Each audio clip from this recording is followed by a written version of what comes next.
ಗಡಿಯಲ್ಲಿ ಹಮಾಸ್ ಸ್ಟೈಲ್ನಲ್ಲಿ ದಾಳಿಗೆ ಮುಂದಾದಂತಹ ಪಾಕ್ಗೆ ಭಾರತದಿಂದ ಬಿಗ್ ಶಾಕ್. ಸಾಂಬಾದಲ್ಲಿ 7 ಭಯೋತ್ಪಾದಕರನ್ನ ಹೊಡೆದುರುಳಿಸುವಲ್ಲಿ ಭದ್ರತಾ ಪಡೆ ಸಕ್ಸಸ್ ಆಗಿದೆ. ಬಿಎಸ್ಎಫ್ ಯೋಧರ ಅತಿ ದೊಡ್ಡ ಕಾರ್ಯಾಚರಣೆ ಇದಾಗಿರುವಂತಹದ್ದು. ಗಡಿಯಲ್ಲಿ ಹಮಾಸ್ ಸ್ಟೈಲ್ನಲ್ಲಿ ದಾಳಿಗೆ ಪ್ಲಾನ್ ಮಾಡಿಕೊಳ್ಳೋದಕ್ಕೆ ಇವರು ಮುಂದಾಗಿದ್ರು. ಪಾಕ್ನಿಂದ ಬಂದಿದ್ರು.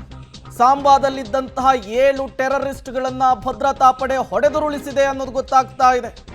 ನೋಡಿ, ಒಂದು ಕಡೆ ಡ್ರೋನ್ ಮಿಸೈಲ್ಸ್ಗಳ ಮೂಲಕ ಅಟ್ಯಾಕ್ ಮಾಡ್ತಾ ಇದೆ, ಮತ್ತೊಂದು ಕಡೆ ಗಡಿ ನುಸುಳಿ ವಿಧ್ವಂಸಕ ಕೃತ್ಯಕ್ಕೂ ಕೂಡ ಪ್ಲಾನ್ ಮಾಡ್ಕೊಳ್ತಾ ಇದೆ.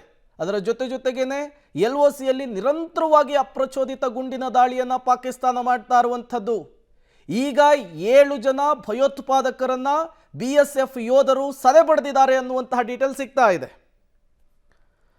ಮತ್ತಷ್ಟು ಡೀಟೇಲ್ಸ್ ಅನ್ನು ಕೊಡ್ತಾರೆ ನಮ್ಮ ಪ್ರತಿನಿಧಿ ಅರುಣ್ ಬಡ್ಗೇರ್, ನೇರ ಸಂಪರ್ಕದಲ್ಲಿ ಜಾಯ್ನ್ ಆಗಿದ್ದಾರೆ. ಅರುಣ್ ಬಡ್ಗೇರ್, ಈಗ ದೊಡ್ಡ ಮಟ್ಟದ ಬೆಳವಣಿಗೆಗಳಾಗ್ತಾ ಇದೆ ಗಡಿಯಲ್ಲಿ.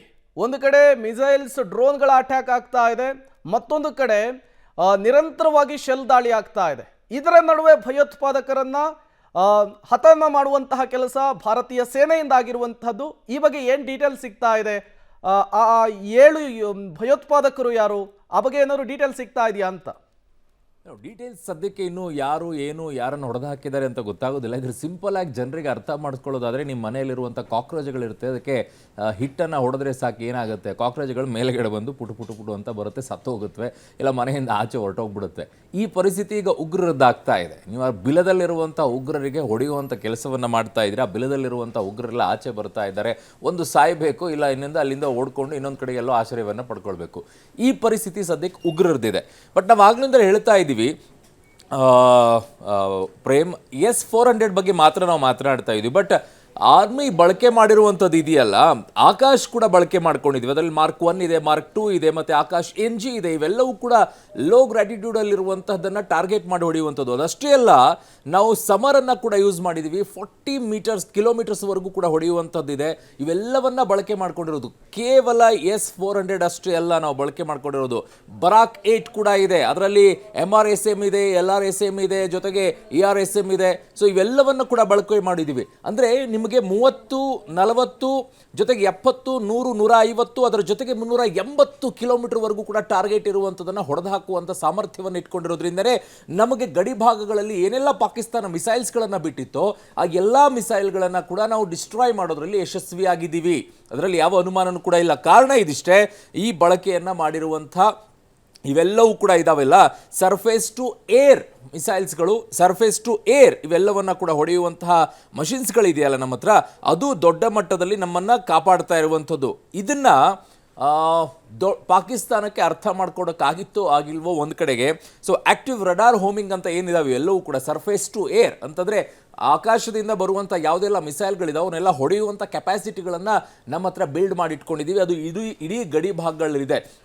ಇದನ್ನು ನಾವು ತರಿಸ್ಕೊಂಡಿದ್ವಿ, ರಷ್ಯಾದಿಂದ ತರಿಸ್ಕೊಂಡಂಥ ಸಂದರ್ಭದಲ್ಲಿ ಕೆಲವೊಂದಿಷ್ಟನ್ನು ನಾವೇ ಇನ್ಬಿಲ್ಟನ್ನು ಮಾಡ್ಕೊಂಡಿರುವಂಥದ್ದಿದೆ, ಕೆಲವೊಂದಿಷ್ಟು ಲಾಂಗ್ ರೇಂಜ್ ಇದೆ, ಕೆಲವು ಕಡಿಮೆ ರೇಂಜ್ಗಳಲ್ಲಿರುವಂಥದ್ದು.